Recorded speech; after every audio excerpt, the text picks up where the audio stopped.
I'd like to introduce myself. It's a cultural practice of the Kanaka Maoli, the people of Hawaii, the original people of Hawaii, to share their genealogy when they meet. And so I'm going to tell you a little bit about myself. I came from New York. I was born in New York. And I come from a mixed race family, of mixed religions. And I had many challenges in my life with my family, where I grew up in a time where women were still considered second-class citizens. And I had to live with that. And so I didn't agree. And I challenged my family in many ways over the years. Anyway, I went to go work on Wall Street after working very hard to finish my college degree. It was not handed. I had to work hard at finishing my college degree. And I went to work on Wall Street. I became an executive, managing large sums of money for institutions. And I analyzed all the industries in the world as a portfolio manager investing this money. I needed to know what the supply and demand of everything was in the world. And in time, I realized that these numbers did not add up and that something had to change. And I had no idea what that was and what that would look like and what it looked like to be in a healthy relationship with nature and the earth. And so one day, this epiphany happened where I realized that a lot of what I was contributing to was actually destroying the earth. And I felt pretty bad about that. And I wanted to change that. I wanted to change the way that I live. And so I picked up my life and started traveling. And so a black seal came to me in a dream one night and led me to Hawaii, where then a couple of days later a friend of mine called me to ask me if I wanted to go with her to Hawaii for a vacation. And while here I decided that this felt like the right place for me to be. And so I moved here. I went home, sold a whole bunch of stuff. I was living in Colorado at the time and decided to move to Hawaii. And so I was here for a couple of months when I met Bruddah. And after some time we decided that we were going to get married. And so he gave me several challenges. The first was to say his name. And so I practiced for 5 days, took his name in small chunks, and came back to him and said, "Your name is Ke'i Hana Iku Kuakahi He." Well, let's go back a second. When I first met him, the next day, he brought me his whole cheek filled with white gingers. And that smell is so intoxicating.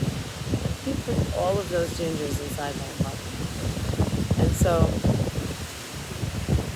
I decided, well, I'm going to go on this adventure with him. And so we spent 17 years together and hardly a day apart. And so anyway, we were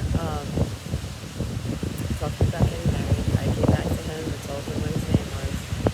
And then the next challenge was to go make an offering to Tutu Pele at the volcano and see how she received that.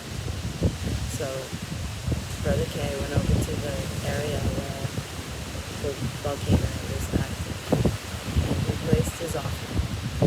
And Tutu Pele gave her answer with a huge methane explosion. And so Brother K was very happy with this. And so the next thing that we did was we went to go visit his auntie. She was the matriarch of the family. Her name was Loke. Oh no. She grew up in Whitefield Valley, and she was married to Uncle Jim. And so we went to go visit her for her approval for our marriage. And we brought her an offering of the fish cool and several other items like poi and other things.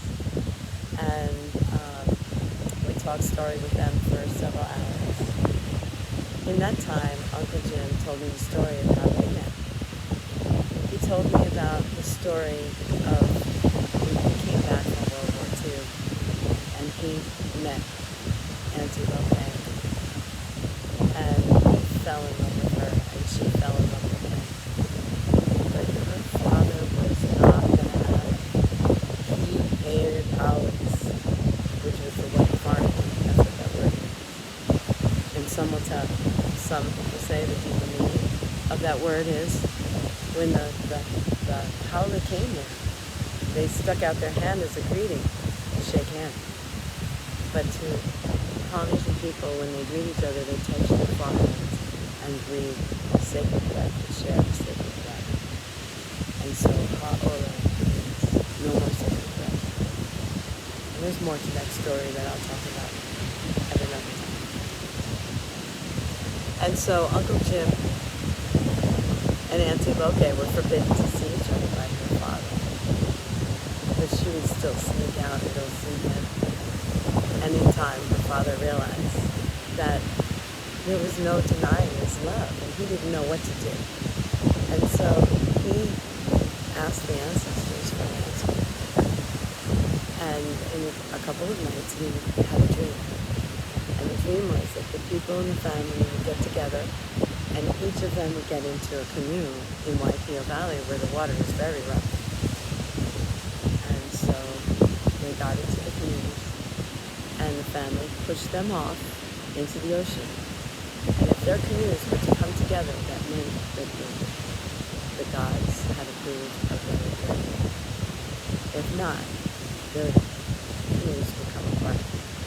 So when the family pushed their canoes out into the ocean, their canoes came together. And her father had to allow them to get married. And so Uncle Jim was so in love with her.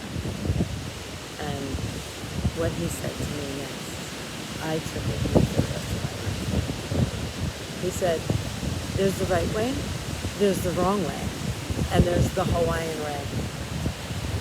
And so he said every time he went to do something, he always ran it by Auntie Loke. And she always had that something just a little bit extra. It just made it that much more ono in the heart. And so Uncle Jim said to me that you follow this way and you'll have no problem. And I agreed. I came here to learn a different way to live. And so after a couple of hours, Auntie Loke gave her approval. And not only did she give her approval, she gave me her name, which meant it was symbolic of her taking me into the family and adopting me into the family. And so I've gone by Loke, or Loke Lani, ever since then, for the last 30 years. That was 1992. We were married in December of 1992. And I then was given Brother Casey as my last name. So my whole name is Loke Lani, K-E-Hami, Kuli Kuakahi, He-E Kahani. And now I'm married to Sam, and his name is Keana'aina, and that his rank in family was below Brother K's rank. He did not want to put his name in front of Brother K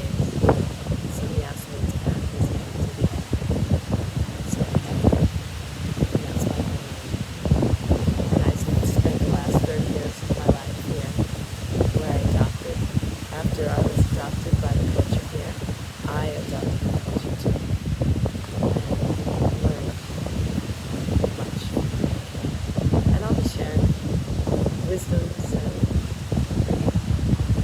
things that can help you in your life that I learned